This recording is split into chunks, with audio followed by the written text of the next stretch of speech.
right. Welcome back to another episode of BET GPT. This is episode 44, and Slade finally decided to join us again. Welcome back. Yeah, I had to take a break from betting. You wouldn't let me come on the pod because you were so worried about me, but I'm back. Back Past better than past ever. Gamblers Anonymous or whatever it's Yeah, called. rested, recharged. And if anything you learned at Gamblers Anonymous, it's probably just, bet a half unit instead of a full unit sometimes. Gamblers Anonymous, yes. Yet I just gave out I'm on a podcast with my identity. Yeah, no, we're just playing around. Slade, we're glad to have you back. Keil Keil, filled in Keil nice did a good last week. job. He had JT Poston in golf. Didn't get home as a 35-1, but he finished in the top 20. He was right there. Nicholas Dunlap, an amateur who's 300-1, ended up winning the golf tournament. I don't think a single sports betting personality had that, so nothing to hang your hat on there. He also gave out a play on the UFC main event, and he thought it would go the distance, and it indeed did. So we hope you tailed that. Those were his two official plays, so that was I'd call that a success in my book. So today we are going to get into some NFL, talk a little Australian Open tennis. We have a couple of six-pack plays from there. And then we just want to touch on the NFL coaching carousel, kind of where are the moving pieces, talk a little college football coaches, retiring, moving on. So we're going to quickly just probably do this for 10, 15 minutes. Then we also have a special interview coming up as well. So with the new year, we're just trying to get as many guests on as possible. So if you know of anyone or yourself are interested in hopping on sometime, just let us know. Okay, first and foremost, six pack. We have not gave out plays in a long time. Our last six pack play, do you know what episode that was on and what date? Was that around like the college football playoff time? Like Yes, it late was on the December? 31st of December. So we've had 0 six pack plays in 2024. Oh, so we got some. So technically, we're undefeated in 2024. Yeah, tell That's your all I friends. heard. The pod's undefeated. Yeah, so let's just get into football real quick. I think you have a teaser for us you want to put out there. Yeah. I don't feel super great about either of these games. I'd be curious to hear how you'd rank these four teams, the four teams left.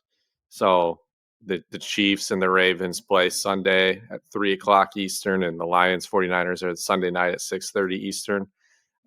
Baltimore is a 3.5 point favorite. I'm going to tease the Chiefs 6 points to get them to 9.5. And then I'm going to do 6 points on the favorite in the night game, the 49ers, who are a 7 point favorite. I'll get them down to 1. So the Chiefs just need to keep it in single digits, and the 49ers just need to win. I feel pretty good about the Niners money line, but 7 points is a lot to lay. And Mahomes, I don't know if he's ever lost by like maybe is he lost like maybe once by like double digits in the playoffs, like, and it'll be like that Super Bowl like 5 years ago. He just doesn't lose badly. Like it's just always So close. Mahomes, he's been a starter for 6 years, or this is his sixth year. He's made 6 AFC championships. He has won 3 and lost 3, I believe, or won 3 and lost 2 with this one pending. The 2 he lost were both in overtime, Mm-hmm. and the Super Bowl, he's 2-1 in Super Bowls with the loss against the Bucks, and that team The Bucks, yeah. had a really good defense. So Yeah. they were the better team in that That's like matchup the for sure. only So time in my life I can think of Mahomes losing a big game by like more than a touchdown. So I yeah. if the Ravens win this game by 10 plus, they're probably going to be favored in the Super Bowl pretty heavy. So they had the look ahead lines up, and I believe I'd have to try to find it. It looks like FanDuel doesn't have them up anymore. I'm pretty sure that they were 3-point favorites. The Ravens would be 3 points over the Niners, and like 6 points over the Lions. I'd have to double check that though. Don't hold me to that. So if you had to rank those four teams in terms of like who you just think is the best or the most likely, how does that go? It's hard to go with do the most likely thing because I might think the Chiefs are the second best team, but I know they play each other. So, I mean, I think the Ravens are probably the best team, and the Lions are probably the worst team. And you can talk me either way on the 49ers and the Chiefs in the middle. I think it's uh, pretty hard to deny that the Lions are the worst team on paper. Not to say they can't win. I would be pretty shocked if they did end up winning. I could see them beating the Niners. I can't see them, uh, you know, rematching the Chiefs, which is funny because they played them week one, and yes, they did win, but I still don't think they would beat the The Chiefs. Kadarius Um, Toney drop pick six game on yeah, national TV. yeah, And like yeah. the Ravens and the Niners played like what, a month ago? Not even. Like we were on here Christmas. talking about Purdy blowing the MVP in that game and they lost by like 30 points.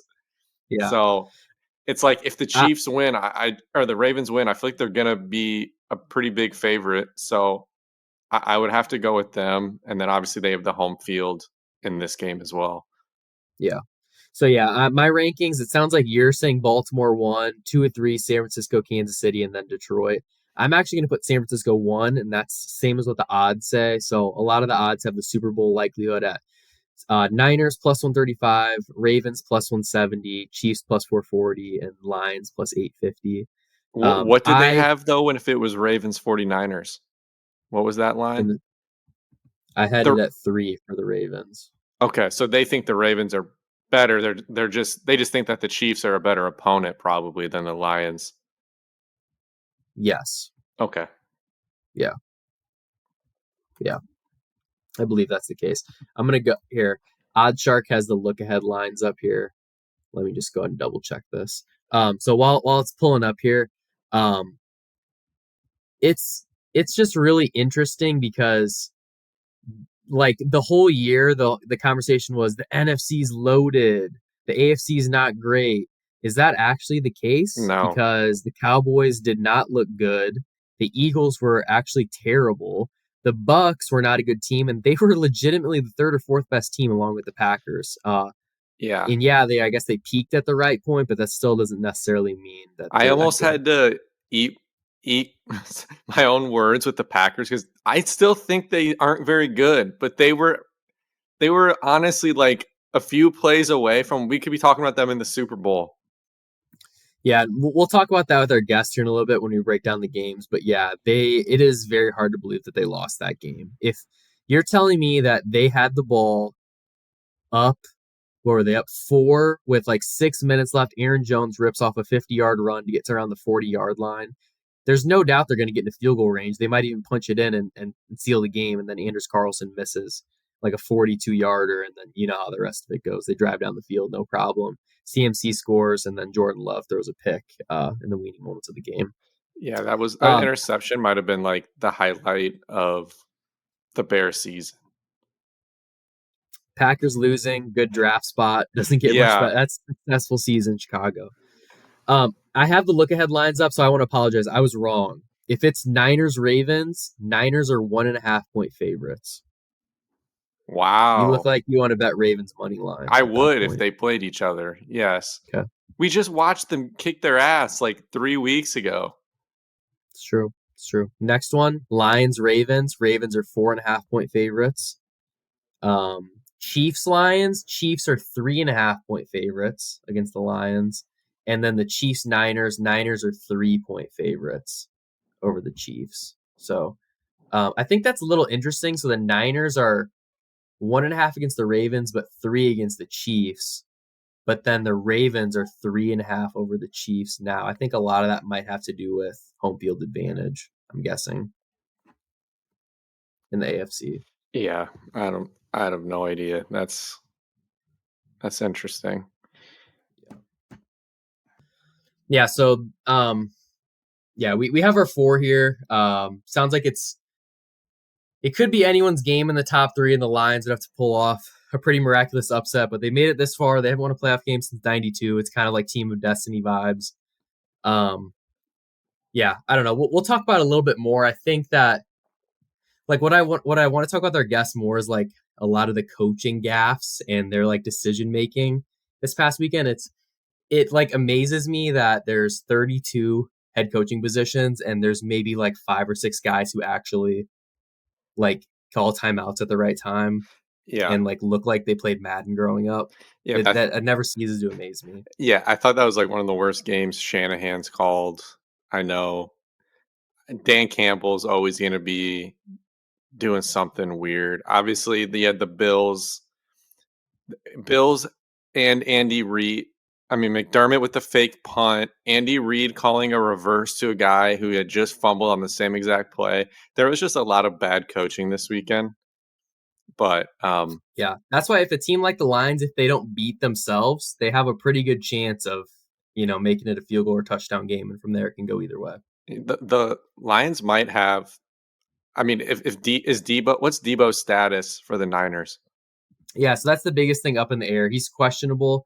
His shoulder injury, apparently he had the same injury earlier in the year and he missed 2 weeks. So you can't really afford to sit out, time, but there is that week in between the Super Bowl. So if they think they can handle the Lions and have him sit, he'd probably be good to suit up for that game. But, it's a big if.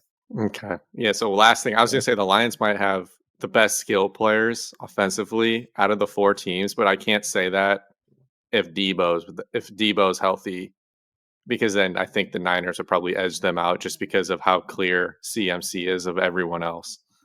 Yeah. Yep. Okay. So yeah, that's a little talking football. We'll get into a little bit more after the break here. But before the break, I quickly want to touch on the rest of our 6-pack plays. We're going 2 plays from the Australian Open. So it's the semifinal round coming up for the women starting tomorrow on the 24th. And then the men have their quarterfinals tonight on the 23rd and then start their semifinals in 2 days. So hopefully you're listening to this early on the 24th so you can get these bets in. But the first pick, we're going on the women's side. We're taking Coco Gauff money line.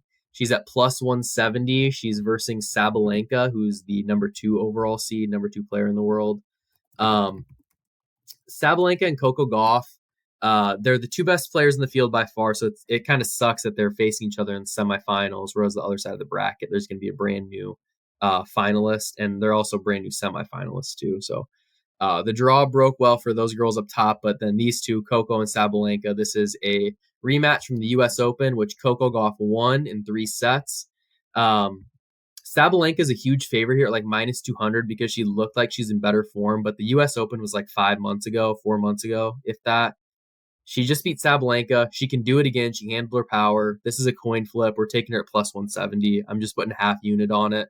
It's plus money. It's a coin flip. She could very well lose. She could very well win. This is a value play. We're taking plus That's called 170. gambling. They could very That's well called lose. gambling. They could very well win. Same with this next matchup. We're going on the men's side. Yannick Sinner against Novak Djokovic. You ever heard of him? I have Djokovic has won. Or here's a trivia question for you. Do you know how many Australian Opens Djokovic has 6. won? No, he's won 10. Well, So today at work, somebody told me that they stayed up here on the East Coast. It's probably a little later than it was for you, but they stayed up watching Coco Golf, and then they stayed up and watched some of the tennis or the Djokovic whatever match. Djokovic against Fritz, yeah. Yeah, the American, and so he was like, "Yeah, I just like couldn't sleep, so I just watched tennis all night, and then went to the gym, and then came into work." I was like, "Holy crap!" He probably got no sleep because Yeah, I went to bed early, but my wife was watching Djokovic against Fritz until 1 a.m. And that was in like the 4th set. So that'd be 4 a.m. your time. So I don't know how much that match you watched, but yeah. you probably didn't get much I don't sleep. think he finished it, but he's like, when I started watching that one, it was like time for me to go to bed, probably, and Yeah. still stayed up a little bit. Yeah. So it's hard to watch the Australian Open. It's a lot easier when you are on the West Coast. You can watch a little bit more. But yeah, so I'm taking Yannick Sinner to beat Djokovic. I don't care that he's 110. Sinner's an up and comer. He just beat him at the ATP finals a few months ago, and they did split at the ATP finals, I guess I should say. So he is beatable. Sinner, Alcaraz, Djokovic, those are the 3 main guys. We also got Medvedev up there. It's been a really competitive tournament on the men's side, a lot less upsets. So we're just going to hope we get a good match here. We're going to hope Sinner keeps it close. We're taking him at plus 194. So yeah, that's another half unit play. So just 3 in the 6 pack today, a little bit more risk, less units. Hopefully getting the positive here. We're up 9.23 units. And then I can promise you we are going to have an awesome 6 pack plus even more with Super Bowl plays, Super Bowl player props. Last year, I know that I hit on Rihanna's first and last song. Me and Nicholas Bear hit on that. So we'll be doing some a deep dive into the I don't know what's like there's the dark web, but there's like the not evil part of the dark web. Whatever that is, that's where we're searching the good part of the web. You're deep in the So Reddit threads. exactly, yeah. So we'll have a good hookup for that, hopefully. So yeah, looking forward to that. Real quick, I did want to touch on the NFL coaching carousel. So we have 5 spots open right now. We got Falcons, Panthers, Chargers, Seahawks, Commanders, and then the Patriots, Raiders, Titans have all hired coaches. Patriots hired Gerard Mayo, Raiders, Antonio Pierce, and Tennessee Titans hired Bengals OC Brian Callahan. So those are the big moves there. I want to get your take on Saban. We don't have time right now. We're gonna do it after our interview, so stay tuned for that. And yeah, we're gonna have some good football content coming up. Any last words, Slade?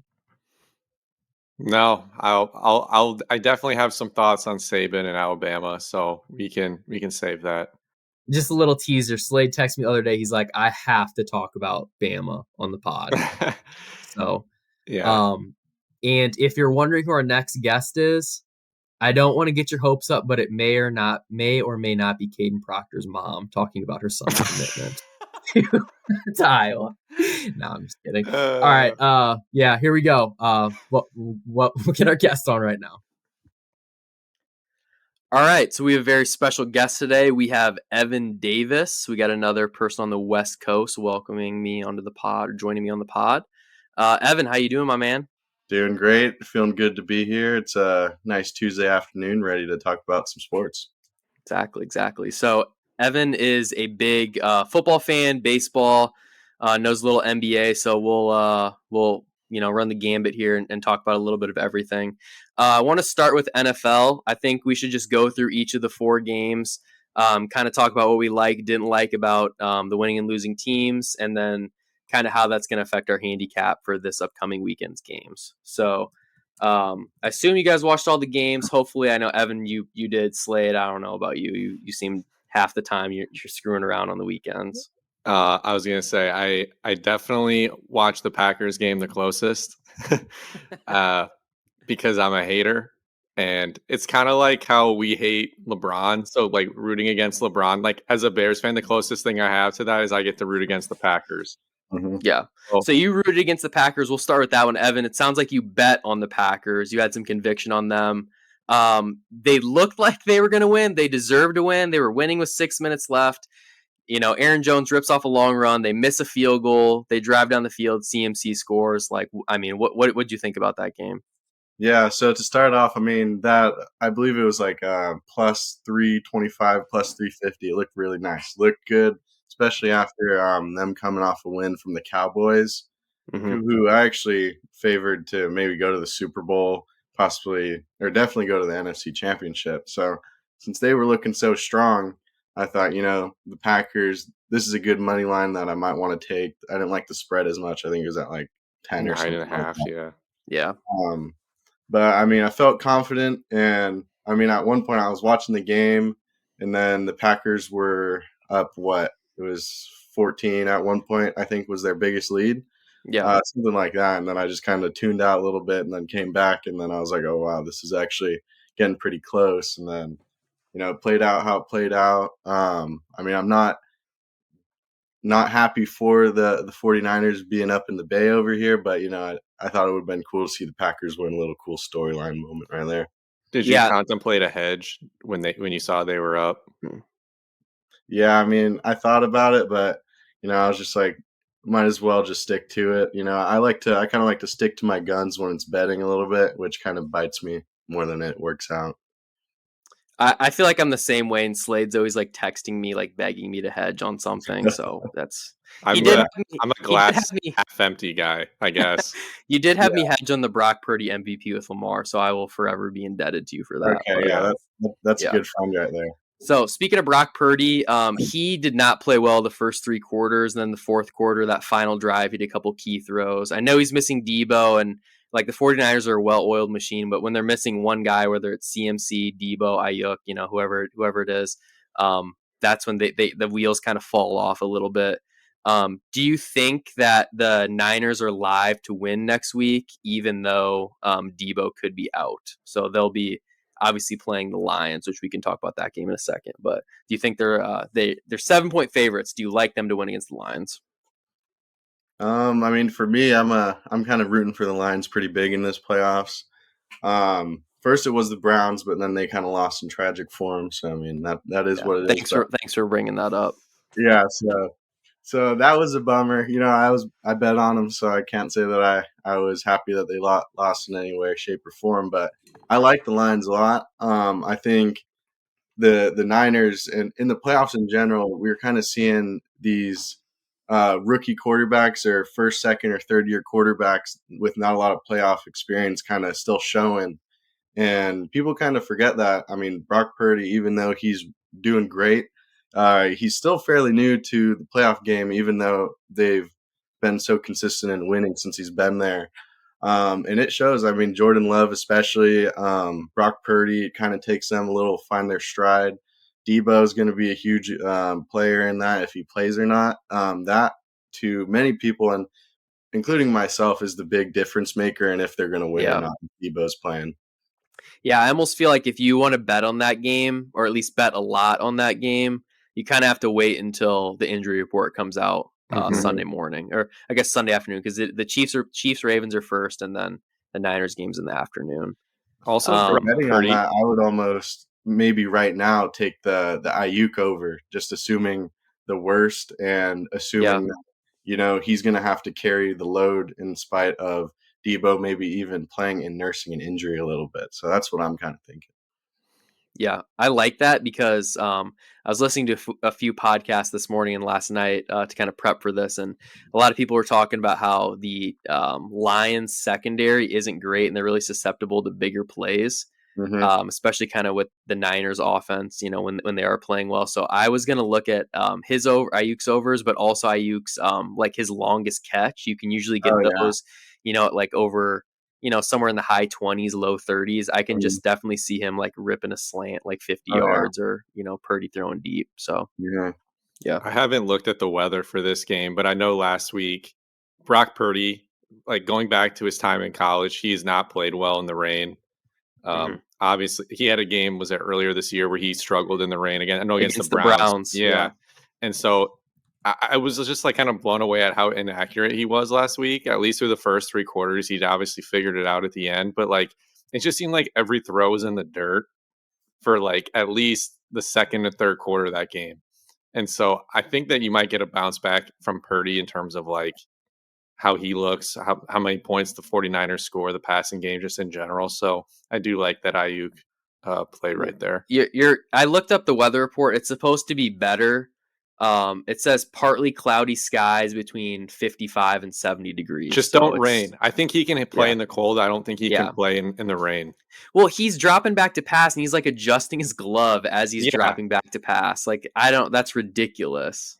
So, Goff does have the Super Bowl appearance. People forget Goff has been in a Super Bowl. This isn't too big for him. This is his credit. This is the team he grew up watching. He's a 49ers fan. He's from that area. So he has a lot of motivation as well.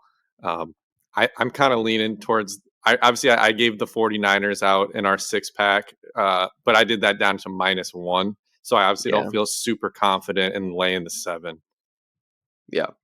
I mean, the Lions, you don't know what they're going to do because they have that 1-2 punch in Gibbs and Montgomery that is like definitely the best 1-2 punch in the league. And, you got McCaffrey that can do both, but I mean, having those two dudes just at your disposal the whole time, when one dude's tired, the other one's in, they're both effective.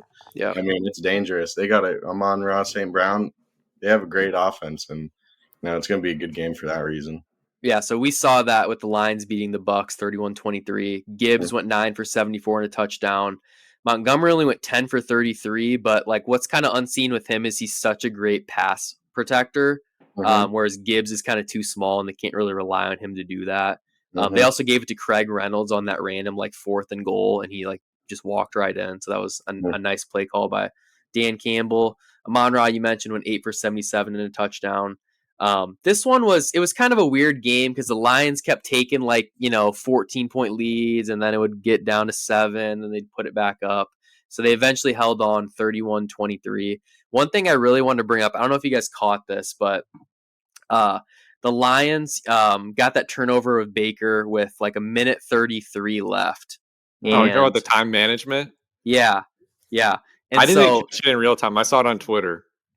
Yeah, so just for the listeners or for anyone who doesn't know, there was like a minute 33 left. Lions just had to kneel it out and win the game. Bucks had 1 timeout.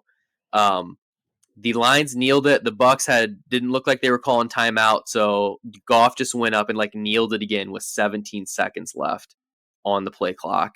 It did it again. So eventually, the Bucks on 4th down, there was 33 seconds left, and they had a timeout in their pocket, and they could have forced a long field goal. I do not know how you do not call a timeout. How do you miss that? How do you not have just some random nerd on your sideline telling you what to do? He said he knew. He said he didn't care. That cannot be true. You deserve to be fired. You deserve to be fired if you feel that way. Let me find the quote, but I'm almost positive he was like, "We're delaying the inevitable" or something along those lines. Evan, how many games of Madden have you played in your life? More than I could count, definitely. Yeah, anyone who's played Madden a couple hundred times would know exactly what to do in a situation like that. It is so. This is what he said. They had a field goal and lined up, and it would have been about 12 seconds left on the clock in the ball game. We weren't going to come back from that. No sense in prolonging the obvious.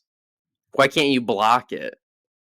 Yeah, I mean, it's not what you want. Hey, I'm just the middleman. Yeah. I'm telling you what he said. I feel like you're a Bucks backer by reading this off. Get out of here. Yeah, so that's the end of the Bucks. Baker Mayfield.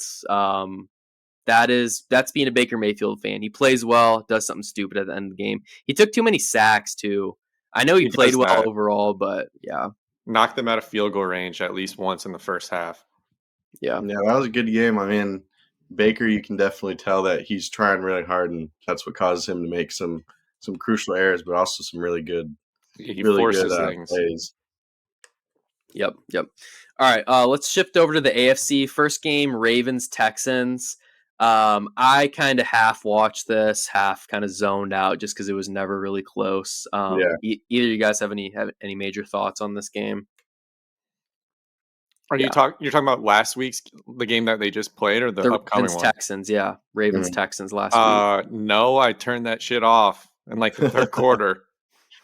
Yeah, I don't think that. I mean, everyone knew what was going to happen.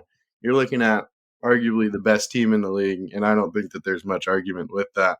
I mean, you could say the Niners, but I mean, everyone knows that the Ravens, they're just the most well-rounded team. You give Lamar a good wide receiver and Zay Flowers, and the running back game has been an issue, but that team is dangerous, and I think there's not really much stopping them going to the Super Bowl, even though Patrick Mahomes is doing his playoff thing. I'm a Chiefs guy, and I agree with you. So that's how confident I'm not, or how not confident I am. Speaking of Madden, I think it'd be awesome if we could take Lamar and we could put him on the Lions and replace Goff.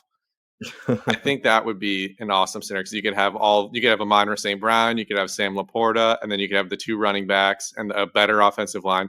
Because right now, if you're gonna have a knock on the Baltimore, I still think they're the most well-rounded team. I don't think their wide receivers are anything special, but they're still better than the Chiefs. I mean, Zay Flowers, like you brought him up, Evan, like he's definitely good. He's still a rookie at the end of the day, so he's not going to be perfect. He can't necessarily be that guy you can depend on every single third down, but he can be a game breaker in the sense that he's fast. He can get open. Dobbins has been out all year. Yeah, obviously you have Mark Andrews. But like if Gus Edwards is your running back one and OBJ is your like veteran wide receiver, like it just that's why Lamar's MVP. He's so valuable. Yeah, they got Melvin Gordon, I think number 2 in their Oh depth chart. God, So yeah. they're slim, and I mean Melvin Gordon, he They just got rid of him. Because they have Dalvin Cook now. I think nobody knows. Yeah, Dalvin Cook. Oh yeah. His over under for the game was 7.5 yards, and he had like a 25-yard run. So shout out him back from the dead. Yeah, he's coming back. I mean, he's got potential to obviously go back to his former self, but when you get put on a Jets team that doesn't have Aaron Rodgers, kind of out to dry for sure on that one. Yeah. I hate to do this, but I forgot to mention this earlier. A Fish Coiner's 2 Super Bowl picks from the season. So he had one preseason. It was the Chargers who didn't make the playoffs. So he kind of pivoted like week 5, week 6. He's like, I'm actually a Bills guy. And he's like, I'm going to ride with them all year. He rode them through the lows. And when they're coming back up, I just want to hear you give a little bit of like an obituary or just give us a quick synopsis of how you feel about the Bills and their loss to your favorite team, the Chiefs. Well, low key, part of the reason why I brought Evan on this pod is so I can just quickly pivot off this topic and let him cover the game. Yeah, I called it an obituary. I meant a eulogy, but you know what I meant. I had a Bills future. They were 10-1 to win the Super Bowl. They got up to 50-1 at some point in the season. I know Keil talked about that last episode. He had a little bit on 50-1. I think he had like $2. So, it was a back and forth game, but the Bills ended up losing. They're third. They've been eliminated 3 out of the last 4 years by the Chiefs. Mm-hmm. I don't know. I mean, you watch the end of that game. It's back and forth. The Bill, like, yeah, they lost in the field goal, but really, like, the Chiefs fumbled out of the goal line. You know, Josh Allen fumbled, and there was that crazy bounce where they ended up, getting on top of it. It seemed like it was their destiny to win that game. Yeah. But it was more of destiny that Tyler Bass was going to miss that field goal. Hate to see it. Do you guys think that they can even bring back Tyler Bass next year? Or is that such bad of a miss they have to get rid of? It's as bad as like when the Bears double doinked it. Yeah. Well, did you see on Instagram? I was reading this article about how he obviously, typical kicker. Everyone like hates your guts, but then the Bills fans. I mean, only the Bills fans could be capable of this quick of a turnaround. They like started hammering down on his charity. So like he got like 100,000 plus to his charity, I think, today at whatever point. So I mean, maybe they might keep him around and then see how he does in the season, obviously. But it seems like for morale reasons, like they're not really big on him, especially with like Stephon Diggs not doing well. No one really playing that exceptional when you're playing the Chiefs in the playoffs. Yeah. That's actually a good point. I did see Gabe Davis getting some heat from the fans on the sidelines, and he didn't even play. He's hurt. Yeah. So you mentioned that they could keep him around. I do know that they kept DeMar Hamlin around because they used him on a fake punt. That horrendous fake punt. That was terrible. I don't have a lot to say. Like, yes, there's the element of surprise, but why are you using DeMar Hamlin? Why would you not put like a backup running back in as like, the blocker for the punt or something? That is ridiculous. Do you think McDermott knew that the votes were already in for comeback player of the year? That didn't matter? Like, see that? It seems like something you put in like a Netflix movie. Yeah, the NFL probably gave them a little bonus for that sort of guest appearance right there. Yeah, literally. You can't really fault him though. Sean McDermott's not the brightest bulb, considering he brought up 9/11 as his motivational speech a couple years ago. So not a good look for McDermott. I saw some people talking about how Bill Belichick could be a good fit in Buffalo. Do you guys think the Bills would do something like that? I don't think so. No, I don't. There's no way. No. There's too much bad blood. They've gotten their ass. It's like getting your ass beat by the bully and then like wanting your bully to be your friend. Like it doesn't work. Yeah. I mean, I think what Bill's gonna do is go to the Falcons for sure. There's not much lose for him. It's like if he goes there and they still suck, it's like, well, it's the Falcons. Or if he goes there and turns it around, he gets praised, and then he's like, even in this next shelf category, which who thought he could get into with him being so high already. That's his Tom Brady Buccaneers Mhm. Super Bowl if he can Yep. win one with the Falcons. Yeah. Yeah.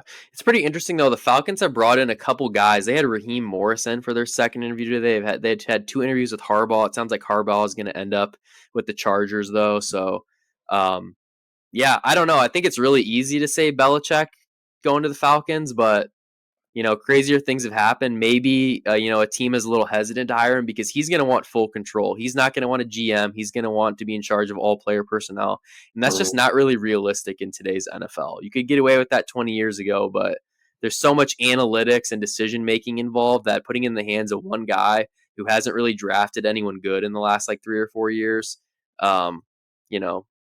despite his resume, it's a risk. You could hire a coordinator or something for 1/3 the salary, which shouldn't matter, but it matters to these owners because they're cheap. It seems like Harbaugh's going to go to the Chargers, which I think we kind of thought all along. And then obviously Antonio Pierce kind of won himself the Raiders job or earned it. So I'm happy for him. Did you guys think McCarthy was going to come back to Dallas? I did not. I did not, neither. but no, it's hard, when they're still posting that in-season record.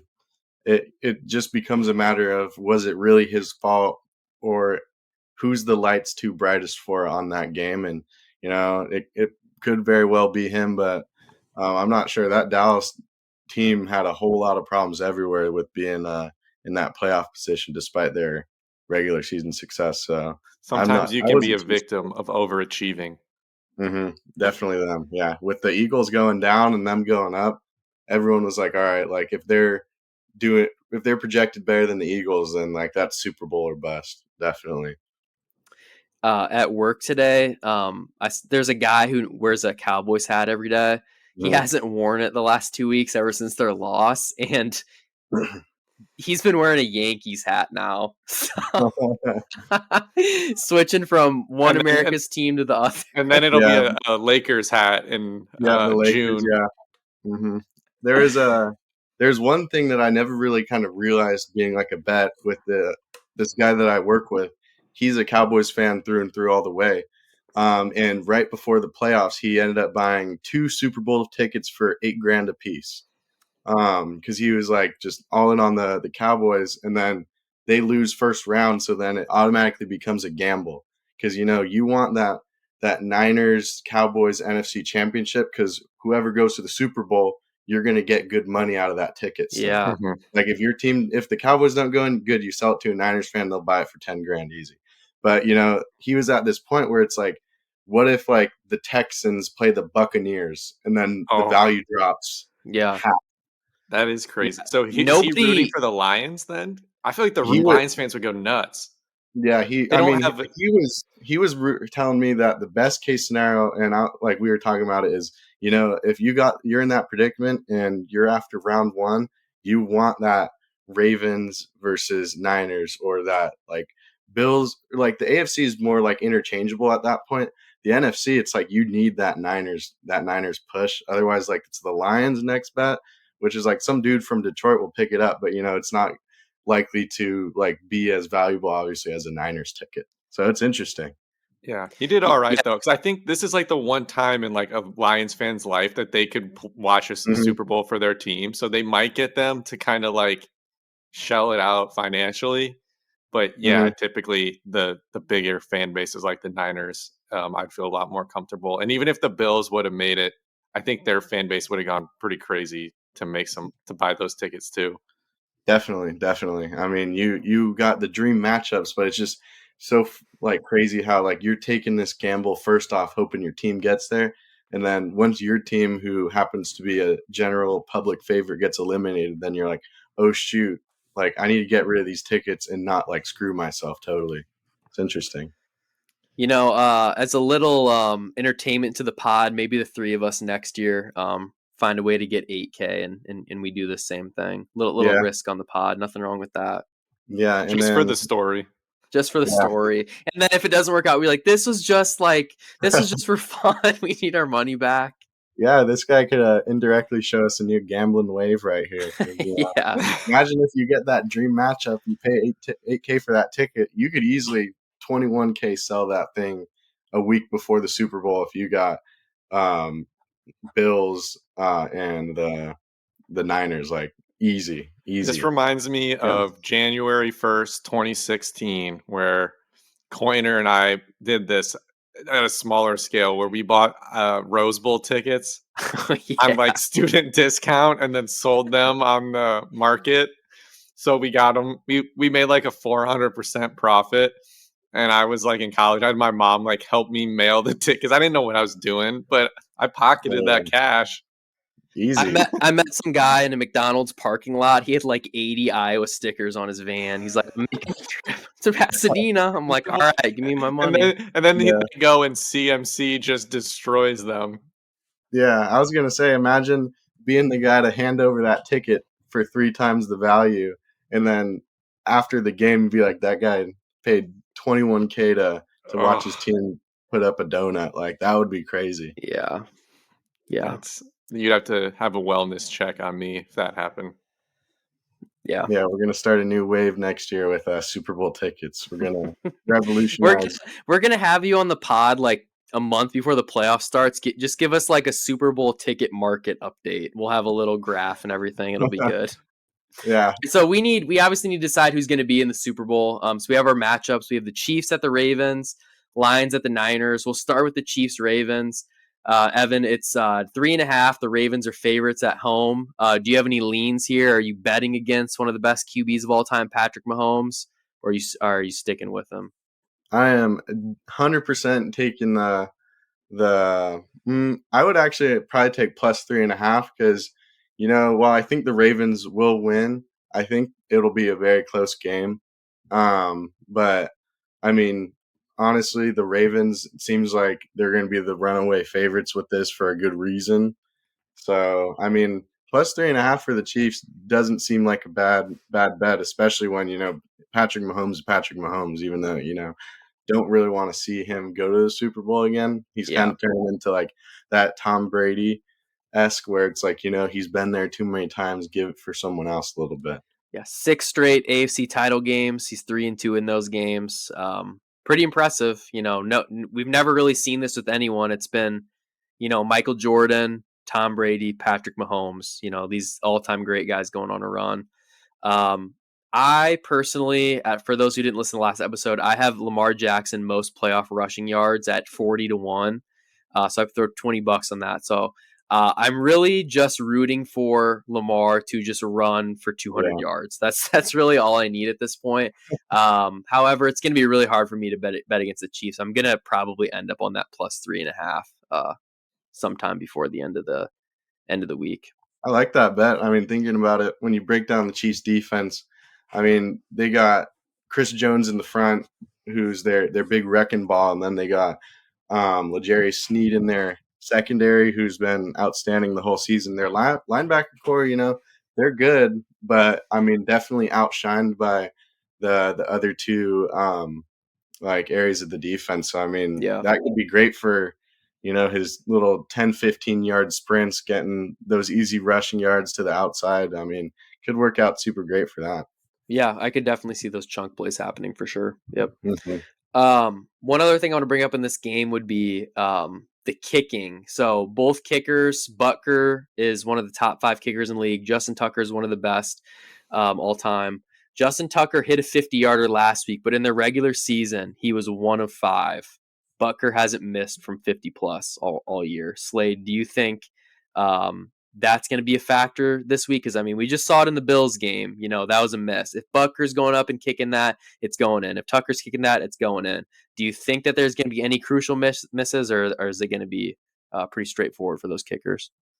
I mean, I would bet on it. I mean, if you think like last week, the whole storyline was missed kicks between the Bills and the Packers. And anytime Butker goes back there to kick, a little part of me gets nervous because I know if he misses, I'm going to get a text from Coiner or our friend Brady just bullying me for being a Butker fan and drafting him way too early in fantasy every year.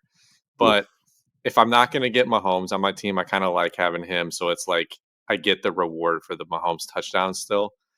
Mhm. Sure. I don't think it's going to be like come down to a last second field goal or anything like that, but I wouldn't be surprised if there's like a missed 50-yarder either way, especially in Yeah. Baltimore. I don't know what the weather's looking like. Yeah, that's a good weather report to look up, definitely. Yeah, I can get that going here.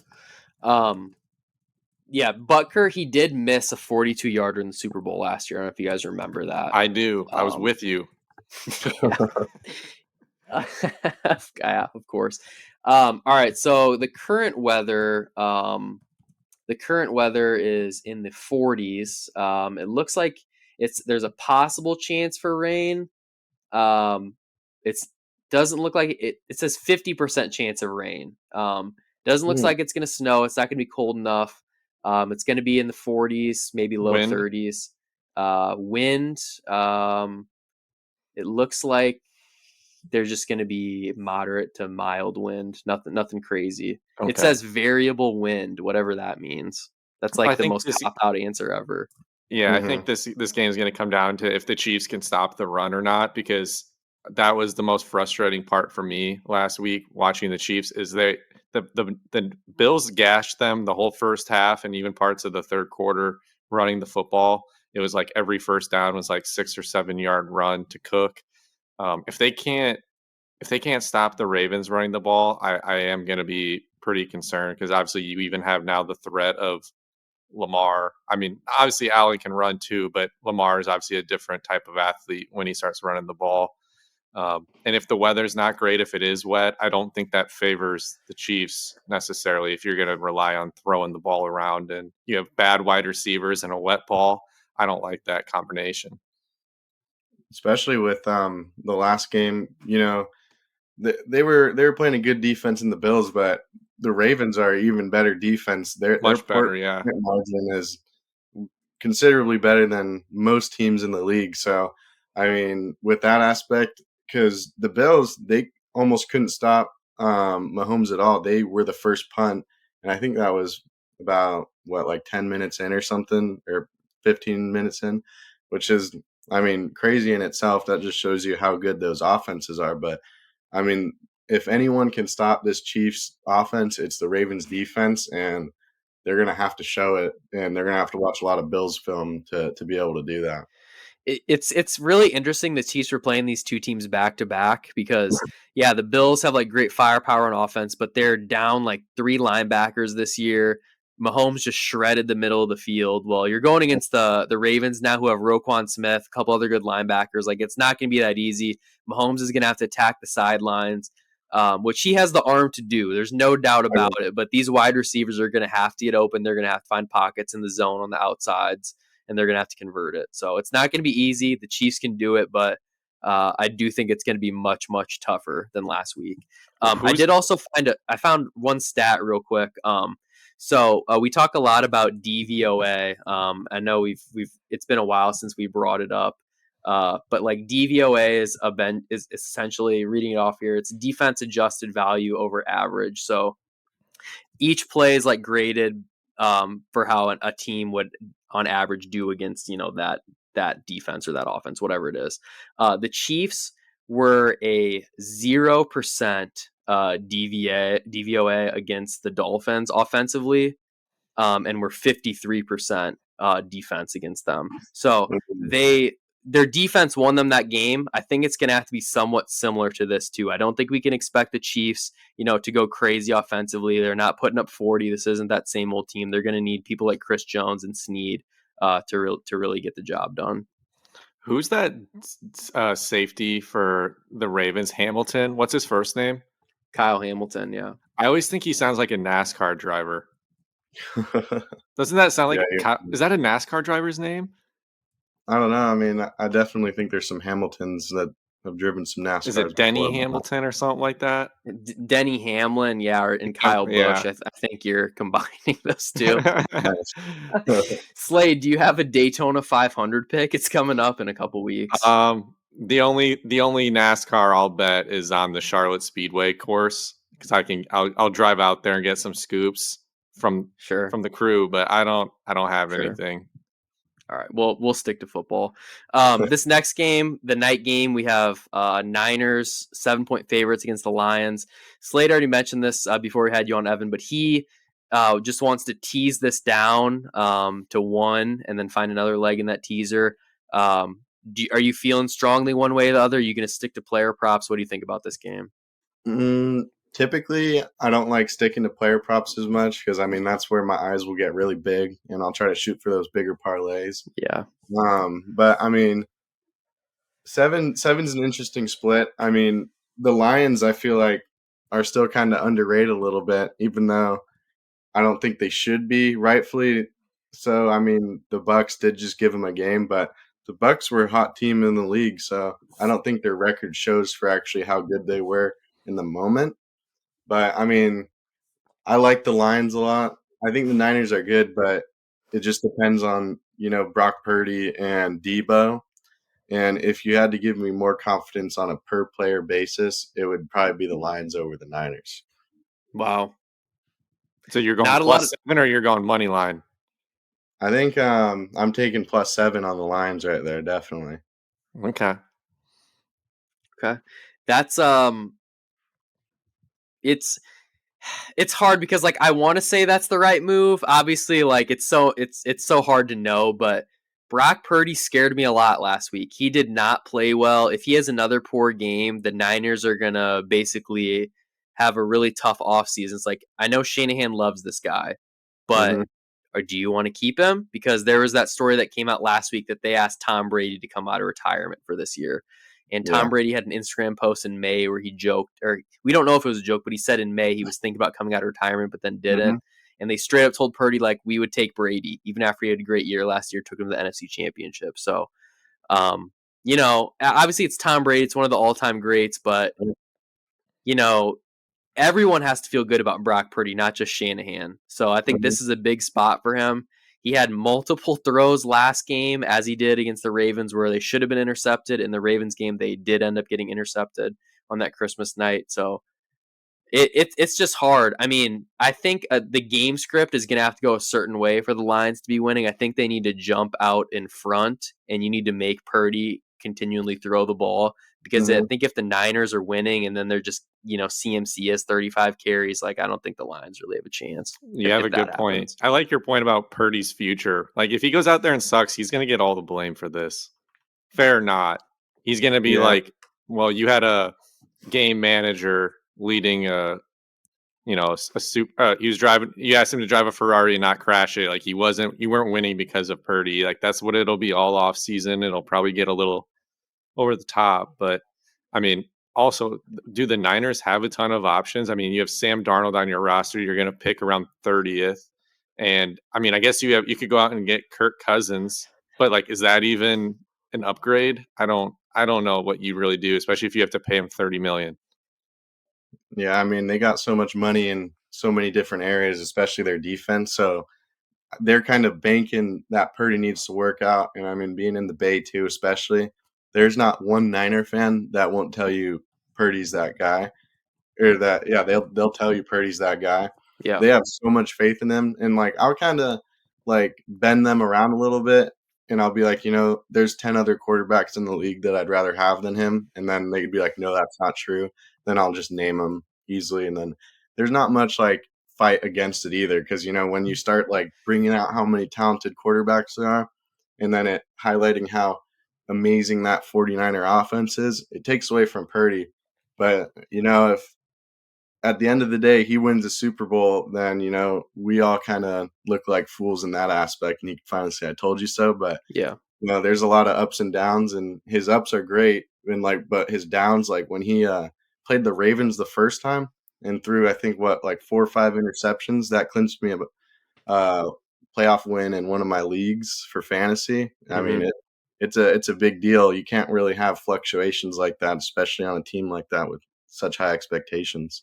Yeah, I think the number one thing he has going for him is like his contract. It's 4 years for $3.7 million. And you can't, whether you think Purdy's good or not, you can't really argue the fact that he probably is like a top 15 QB, like undoubtedly. Like I think 10 through 15 in yeah. there. Yeah, so he's definitely at least there.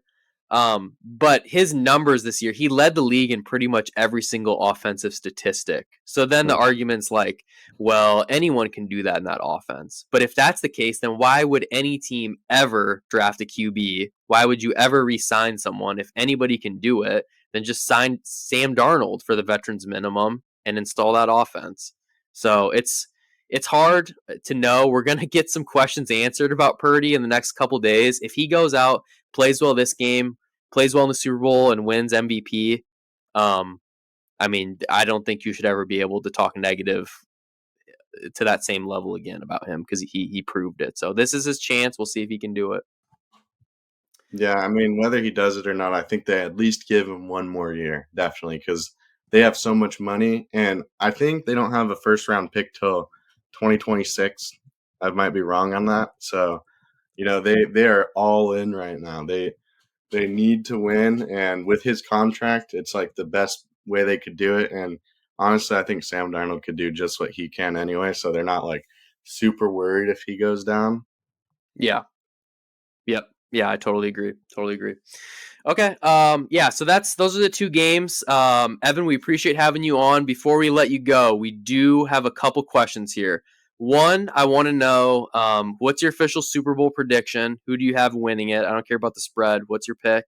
And then after that, we want you to tell us a little bit about the current state of the San Diego Padres. Know you're a Padres fan.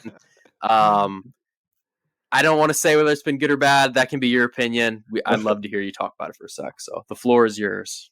Yeah, so I'm going to go with my heart on my Super Bowl prediction. I'm going to go Lions, and I think they're going to face the Ravens, but I got the Lions winning. Just off pure heart. All right. That'll be good to see. The Padres, this is a whole different beast. So, as most of you guys have seen, the offseason hasn't been super kind. We're losing Juan Soto. We officially just lost Hader, even though I knew he was gone the second he didn't want to pitch for us. And then Blake Snell, he is probably going to sign with the Yankees. I don't know if you guys saw that. They offered him 5 years, like 150, and he said he wants 6. So I'm sure they'll get that done. But I have faith. I think it's almost a good thing that we got rid of Juan Soto in the aspect that, he only had 1 year left. We needed some good return out of it. We got a bunch of pitching, which is what we're losing right now. And we need to reinforce that, Tatis and Machado are our guys. That's the most important thing. We've always had those, Manny more recently, we locked up for a while, and Bogarts for that fact too. But, those 3 guys, they are the guys that have, we're fully invested in, and we need those guys to produce. And, Juan Soto, he's not going to be a negative addition, but it just puts more pressure and emphasis on those guys to perform rather than Juan Soto, who's still getting paid a lot of money, but, he's not a long-term deal. He's a hired gun for us. So, I mean, I feel good. Our team's not bad. I wonder what we're going to do in center field. The biggest move I wanted the Padres to make this offseason was getting Jung-Ho Lee. I really wanted that guy, but the Giants swooped him up. Yeah. And I mean, I think losing Grisham is great. I mean, everyone's like, he's great glove in the outfield, but I'm like, the guy's hitting sub 200 sometimes. You can't have that, especially in playoffs, even though 2022 he came in really big for us, and that was awesome. But, I'm fine with moving on with Hader. Grisham, Snell kind of sucks to move on from, but I do think that he is kind of at his peak right now and kind of on the downward slope. Yeah. But we just need Joe not to interrupt you real quick, but Blake Snell has won 2 Cy Youngs, and he's had 0 complete games. Yeah. It's crazy. I don't get me wrong. I think Blake Snell is really good, but I've always felt like he gets treated with kids' gloves a little bit. He didn't pitch past the 6th inning this year or something crazy like that. That's absurd to me. He's never pitched 200 innings. It's you're going to get a low quantity, but very high quality. So he's still super valuable, but he's not Garrett Cole. I guess is what I'm trying to say. Yeah, and as a Padres fan, he really makes you get on the edge of your seat for the fact that you'll be watching 2 innings to start the game, and he'll go like 6 strikeouts, 5 strikeouts, easy, and then you'll watch like the third inning, and then he'll load the bases up via walks and then strike them Yeah. all out. So it's Is like that sustainable, you think? it depends. I mean, when you're playing games like that, he has such a high walk rate. And at that time, he did have a platinum glover in right field and a gold glover playing second and shortstop and third sometimes in Hassan Kim, and that's a huge deal in Mhm. itself. And when you got great defensive backing, you're able to get more dudes on via walk and then forced to strike them out. But I mean, you load up the bases and like even just an error or something small like that, you're letting runs in, and you don't have the run support on offense. It's a bad recipe, and Blake Snell definitely has that sort of capability to keep that going. Yeah. Yeah. Yeah. The Padres, I mean, you have to give them credit for at least trying with Soto. Like, they probably Oh knew yeah. deep down it was never going to be a long-term thing. It's like, let's have him for, a year and a half. Let's try to make this work. Let's make a deep run.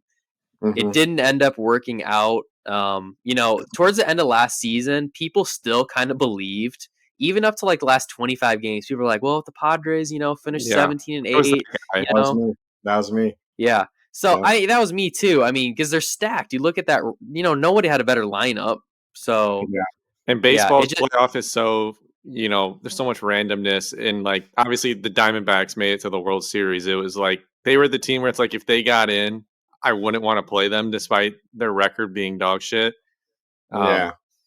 so I And I agree with mean, you that. got the Dodgers choking every season, so that's Right. that's my favorite thing right there in itself. But that team is the worst thing I've ever seen right now. It's as a Padres fan, it's crazy.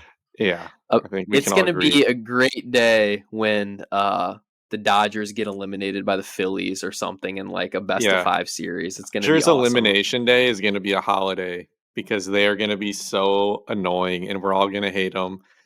I can't wait. It's nice to kind of have a villain in a way, but I I'm gonna hate them just a notch below like the Cardinals. It's gonna be insane when that first playoff series happens. Because granted, I'm gonna give them that they're gonna get to the playoffs. Because I mean, Yeah, you got a roster like that, you should. yeah, It's just whether if the Padres can pull off getting that pennant. But I mean, just looking into the future and like all my Dodgers buddies, I'm telling them, I'm like, if you guys get to the playoffs and you don't win, I'm going to be talking so much shit that you're never not going to be able to hear about it. Because I mean, that's all this is. Like, you put in $1 billion into your team and more in one off season, like it's like you have so much stake that you're not going to get away with losing. There's no way. They have yeah. to win one of the next three, or shit's gonna that's gonna be like a 30 for 30 like shitstorm. Oh, if imagine Otani is half of what he is next year, and then he comes back the following year and can't pitch as well as he could. And then you got Yamamoto, who he's transitioning from the league in Japan, and he doesn't work out. That's $1 billion that you just totally screwed up, Yeah. and you're paying for a long time, And which is It is. Oh, go ahead. Glass now's good, but he's also had Tommy John issues in the past. That could Mhm. blow up. They just Yeah. signed Paxton for 11 million. He hasn't been great. They're going to re-sign Kershaw. There's a lot of question marks. They got Walker Bueller coming back off injury. They have Dustin May too. another Mhm. pitcher who could end up in jail because of domestic assault. They had Trevor Bauer. Like, there's been so many things that haven't gone right for them. So like, why couldn't things keep not going the right way for them? It's It is possible. crazy to think that they won like 100 some games and they invested $1 billion just to win like something that is like just to give them like like if you think about it, it's like a 5% edge in like a playoff series because of how random it is. Like signing the best position player in the world moves your playoff odds or your World Series odds like less than 1% in this sport. So like Mhm. they are doing this for like the smallest of edges, which is just kind of crazy. Um, I mean, I in a way, I think we're all a little jealous that we Oh, wish our yeah. teams We Yeah. all wish our teams did what they were doing or had the capabilities to even do what they were doing. Because I think Mhm. them and the Yankees are like the only teams that can actually afford to do this. Um, Yeah. but yeah, I'm Let still me gonna let me hate ask on them. you guys a question with that. Do you guys think that deferred money is sanctioned cheating? You can take this one, Slade. I know Slade feels Um, strongly about deferred money. I think it is a little bit of BS, but I think it's fine. It was always fine when it was like these players like getting like a few years down the road and it was a few $1,000,000. But I don't like when it's decades. Like there should be a rule that's like you can't defer money past this point and it'll still count as this much towards the luxury tax, like doing the time value of money formula to come up with how much you're paying in luxury tax feels a little silly.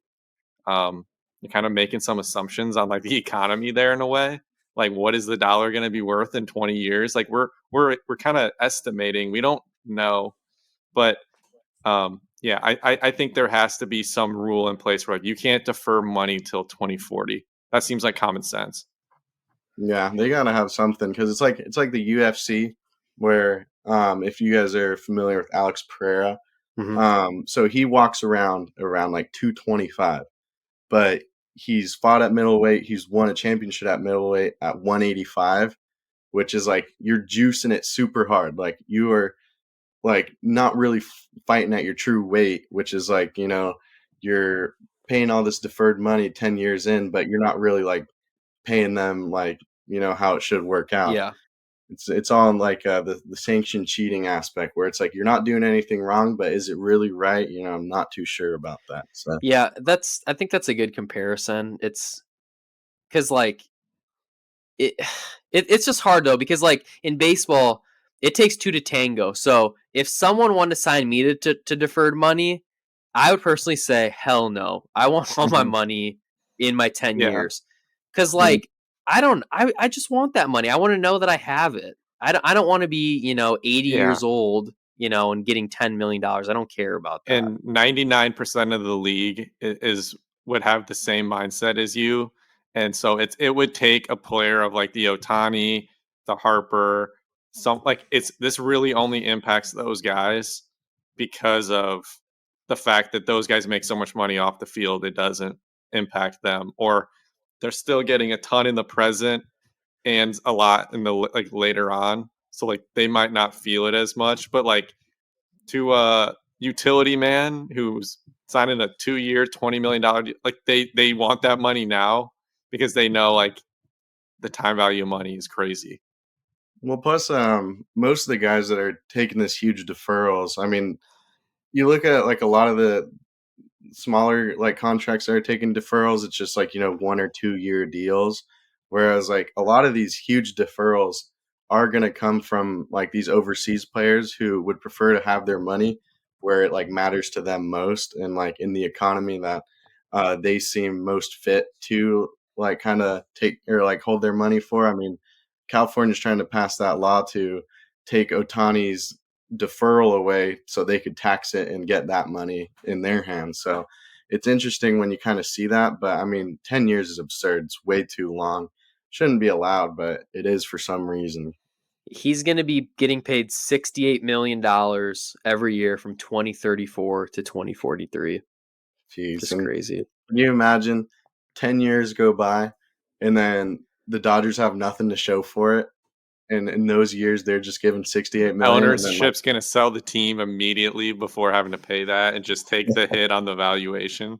yeah, that would be the craziest thing in sports if like 10 years later the Dodgers are in shambles and everyone's like told you so, you shouldn't have done something like that. But right now it's just too dangerous to every other team in the league because you're getting these players such high notoriety that you don't expect them to do bad, but they turn out wrong, then it's like they look like the most foolish organization of all time.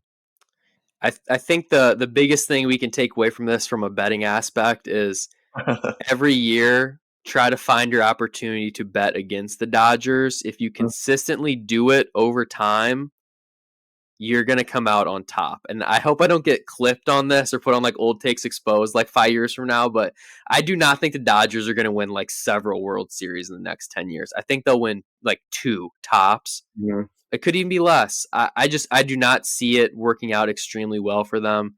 So we're going to have a lot of plus money opportunities fading the Dodgers. So And There's don't forget, one other. 2020 doesn't count. 2020, the COVID year doesn't count. I was about to talk about that. There's one of the funniest things that I think came out today that the Giants just released is that I think it's either their opening series or their first series against the Dodgers. They announced that they're giving out like Giants themed Mickey Mouse hats for the game. Did you guys see that? That's hilarious. No, Yeah, that's good. on Sports Illustrated. It's like, yeah, set to give away Mickey Mouse ears, 15,000 pairs, which is June 30th. So it's June a little 30th, ways away, okay. but The Mickey Mouse World Series, rightfully so. that's an elite level troll from a organization. I can respect that. Yeah. Well, we would love to have you on again sometime in the MLB. Probably maybe even right before the year, the first couple of weeks, we can, break down some futures, talk about kind of what we're seeing. Unfortunately, the MLB has been a little boring recently because of lack of free agent moves, but the pitchers and catchers are reporting within the next couple of weeks. We got spring training coming up right around the corner. So yeah, we'd love to have you on again. We really appreciate you coming on today. Yeah, I mean, this was a great time. I love talking about all the things we talked about. I appreciate you guys having me on. And yeah, whenever you guys want, I'll come back on and give my 2 cents. All right. Sounds good. Appreciate it. All right, Slade, any closing thoughts, or you just here to hang out? I'm just here to hang out with you guys. Okay. All right. Thanks, everybody. Okay, so we just had our interview with Evan. Really appreciate hopping him on. Did a great job. We'll definitely be having him on for MLB coming up here in the next couple months. What we did forget to touch on was looks like the Bucks, who are, let me check their record, 33-13. No, Is that 30-13. Oh, 30. Oh, okay, that makes more Only sense. 30-13. They fired their coach, Adrian Griffin. So there's been some complaints on Twitter I've seen. Close friend of the pod, Tyler Ellingson. We're gonna go ahead and try to call him live to get his reaction. So let's see if this works here. Give him a call, put it on speaker. I don't know if we're gonna be able to hear the ringing, but it is ringing right now. I can hear it at least.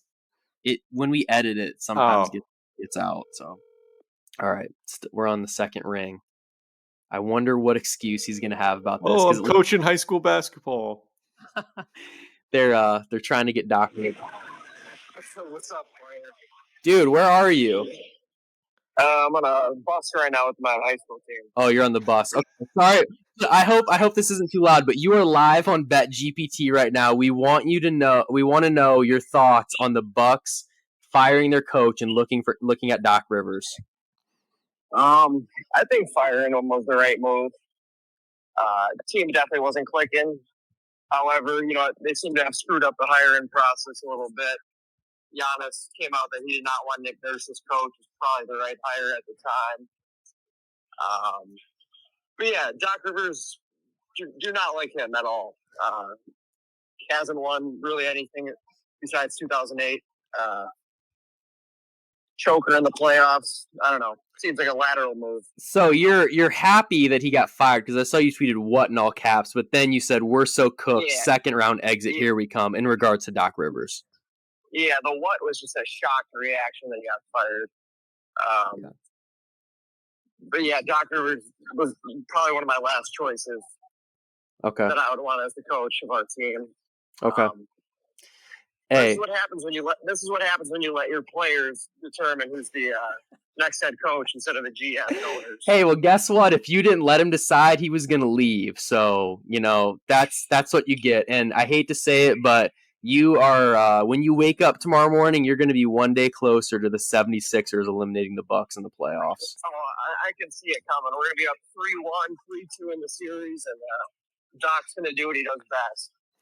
He can't hear me, but make sure you say something about Jordan Love sucking. Okay. Slade also wants to know your thoughts on Jordan Love failing to win the game Sunday. I mean, he had a really good year. I don't know. He had a bad throw at the end. game should have been probably over by then. We made a couple too many mistakes. That was a tough one. Tough. Definitely not giving up on Jordan Love, though. All right, hang up on him. This is too positive. We'll have you. Slade said you're being too positive. That's enough of you. We'll have you on sometime. I'm just on a bus with like 30 kids right now. So. It's all good. We're gonna have you on an official episode, but thank you for picking up. We appreciate it. Yeah, no problem. All right, bye. All right, so that was the lovely Tyler Ellingson. Really appreciate getting his live reaction there. That was funny. Yeah. So, all right. Yeah. Okay. We're just gonna go ahead and end the show here. Slade, next episode, we will get your thoughts on Saban. Hopefully, we will see where Bill Belichick is by Iowa then. OC will hopefully be announced. Iowa OC. Yeah. Today is January 23rd.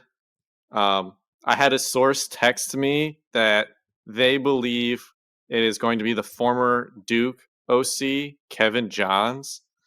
And then like an hour later, this David Eichel, if you're subscribed to his VIP crap, he put that he's the favorite. So my source is on it.